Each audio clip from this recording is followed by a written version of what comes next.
Hello friends, இன்றைக்கி கருப்பு உளுந்து யூஸ் பண்ணி பீர்க்கங்காய் தோல் துவையல் எப்படி செய்யலான்னு பார்க்கலாம். அதுக்கு ஃபஸ்ட்டு ஒரு பேனில் எண்ணெய் ஊற்றி 3 காஞ்ச மிளகாய் போட்டு அதோட 1.5 டேபிள் ஸ்பூன் கருப்பு உளுந்து போட்டுக்கலாம். கருப்பு உளுந்து வறுபடுறது தெரியாது, அதுக்காக கொஞ்சமாக வெள்ளை உளுந்து போட்டு சேர்த்து இதோட நல்லா அதை வறுத்துக்கலாம். வெள்ளை உளுந்து இப்போ ப்ரௌன் கலரில் மாறிடுச்சு. இப்போ 1/4 டீஸ்பூன் பெருங்காயம், 1/4 டீஸ்பூன் சீரகம் இதையும் போட்டு வறுத்து விட்டுக்கலாம்.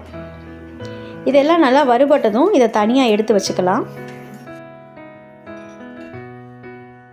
இப்போ அதே பேனில் கொஞ்சமாக எண்ணெய் ஊற்றி வெங்காயம், கருவேப்பிலை இதையும் போட்டு வதக்கி விட்டுக்கலாம். கட் பண்ணி வச்சுருக்கிற பீர்க்கங்காய் தோலையும் இதோடு போட்டுக்கலாம். கொஞ்சம் குட்டி குட்டியாக கட் பண்ணி வச்சுக்கிட்டா சீக்கிரமாக அது வதங்கும். இந்த துவையலுக்கு தேவையான உப்பையும் இதை போட்டுக்கலாம்.